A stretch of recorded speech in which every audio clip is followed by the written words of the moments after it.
Indian red cross society ఓంకారం కాసిరెడ్డి నాయన ఆశ్రమం సంయుక్త ఆధ్వర్యంలో ప్రజా సమస్యల పరిష్కార వేదికకు వచ్చిన ఫిర్యాదుదారులకు మధ్యాహ్న భోజనాన్ని జిల్లా కలెక్టర్ రాజకుమారి గనియా పంపిణీ చేశారు. ఈ సందర్భంగా జిల్లా కలెక్టర్ రాజకుమారి మాట్లాడుతూ ప్రజా సమస్యల పరిష్కార వేదిక కార్యక్రమానికి జిల్లాలోని సుదూర ప్రాంతాల నుంచి అర్జీదారులు వచ్చి తమ సమస్యలను విన్నవిస్తుంటారని, ఫిర్యాదుదారులకు ఇబ్బందులు కలగకుండా అన్ని సౌకర్యాలు ఏర్పాటు చేయాలని రాష్ట్ర ప్రభుత్వాల ఆదేశాల మేరకు పీజీఆర్ఎస్ ప్రాంగణంలో షెడ్ వేయించడంతో పాటు ప్రశాంతంగా కూర్చునేందుకు కుర్చీలు ఏర్పాటు చేశామన్నారు. ఇందులో భాగంగానే చల్లటి మంచినీళ్లతో పాటు ఇండియన్ రెడ్ క్రాస్ సొసైటీ ఓంకారం కాసిరెడ్డి నాయన ఆశ్రమం సంయుక్త ఆధ్వర్యంలో అర్జీదారులకు మధ్యాహ్న భోజనం ఏర్పాటు చేస్తున్నట్లు కలెక్టర్ తెలిపారు.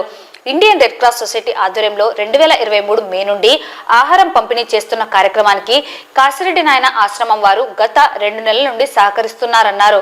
నాణ్యతతో కూడిన ఆహార పదార్థాలు ఫిర్యాదుదారులకు అందిస్తున్న రెడ్ క్రాస్ సొసైటీ కాసిరెడ్డి అనే ఆశ్రమ నిర్వాహకులకు కలెక్టర్ కృతజ్ఞతలు తెలిపారు. ప్రతి సోమవారం 300 మంది అర్జీదారులు మధ్యాహ్న భోజనాన్ని స్వీకరిస్తున్నట్లు రెడ్ క్రాస్ చైర్మన్ దస్తగిరి పర్ల తెలిపారు. ఈ కార్యక్రమంలో జిల్లా కలెక్టర్ స్వయంగా పాల్గొని అర్జీదారులకు ఆహార పదార్థాలు వడ్డించడంతో పాటు వారితో కలిసి భోజనం చేస్తూ ముచ్చటించారు. రెడ్ క్రాస్ ప్రధాన కార్యదర్శి district cooperative officer Venkata Subbaiah, DEO Janardhan Reddy, district social welfare officer Chintamani, red cross treasurer Nageswara Rao, కార్యవర్గ సభ్యుడు ఉస్మాన్ బాషా తదితరులు పాల్గొన్నారు.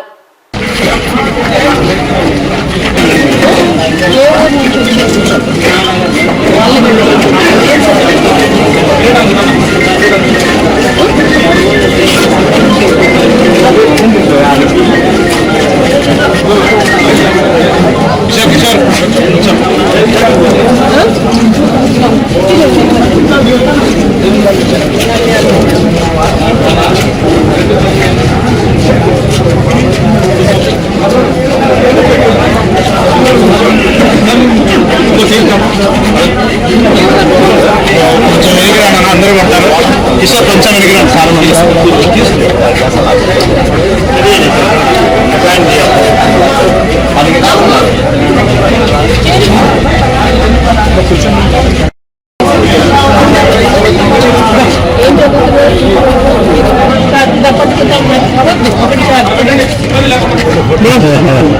మన రాష్ట్ర ప్రభుత్వం ప్రజా సమస్యల పరిష్కార వేదిక అన్న కార్యక్రమాన్ని ప్రజల నుంచి వినతం తీసుకుని వాళ్ళని చాలా చక్కగా రిసీవ్ చేసుకుని వాళ్ళ సమస్య ఏంటో జాగ్రత్తగా విని నిర్ణీత వ్యవధిలో సమస్యని క్వాలిటేటివ్ గా పరిష్కరించాలి అన్న ఆదేశాలు మనకి ఇవ్వడం జరిగింది. అందులో భాగంగా మనం జిల్లా కేంద్రంలో, నియోజకవర్గ కేంద్రంలో, అలాగే మండల కేంద్రంలో, డివిజన్ స్థాయిలో కూడా మనం ప్రజా సమస్యల పరిష్కార వేదిక ప్రతి సోమవారం నిర్వహిస్తూ ఉన్నాము. జిల్లా కేంద్రానికి వచ్చినప్పటికీ దగ్గరగా ప్రతి వారం 300 వరకు కూడా మనకు వస్తూ ఉంటారు.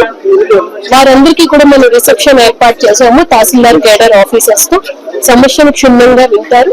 తర్వాత వారు జాయింట్ కలెక్టర్ గారిని ఇతర ఉన్నత అధికారులు వాళ్ళు కలుసుకుంటారు. ఆ సమస్యని నిర్ణీత వ్యవధిలో పరిష్కరించడానికి జాగ్రత్తలు తీసుకుంటున్నాము. అలాగే మనం వచ్చిన వారందరూ కూడా చాలా సదూర ప్రాంతాల నుంచి వస్తారు కాబట్టి వారికి ఎటువంటి ఇబ్బంది లేకుండా వారందరికీ కూడా భోజనం కల్పించాలన్న ఆలోచన మేర రెడ్ క్రాస్ సొసైటీ అలాగే కాశీ నాయన ఆశ్రమం ముందుకొచ్చారు. ప్రతి వారం 300 మందికి వారి ద్వారా భోజనం మనకి ఇక్కడికి వస్తున్న ఫిర్యాదుదారులందరికీ అందించడం చాలా సంతోషం. రెడ్ క్రాస్ సొసైటీ వారికి, కాశీ నాయన ఆశ్రమం టీం అందరికీ కూడా పేరు పేరున నేను ధన్యవాదాలు తెలియజేస్తూ ఉన్నాను. అర్జీదారులందరూ కూడా ఈ అవకాశాన్ని వినియోగించుకుంటున్నందుకు చాలా సంతోషం. మనం సప్లై చేస్తున్న ఫుడ్ కూడా క్వాలిటీగా ఉంది. అందరూ కూడా దీనిపైన సంతృప్తి వ్యక్తం చేస్తున్నారు. ఇప్పుడు మనకి జిల్లా శ్రీశైలం గాని, ఇటువైపు పాణ్యం గాని, ఉయ్యాలవాడ ఇదంతా కూడా చాలా ఎక్కువ దూరం. అక్కడి నుంచి వచ్చిన వాళ్ళకైతే ఈ ఫెసిలిటీ మనం కల్పించడం చాలా ఉపయోగకరంగా ఉంది. ఇది కంటిన్యూగా ప్రతి సోమవారం కూడా కొనసాగిస్తామని తెలియజేస్తున్నాను.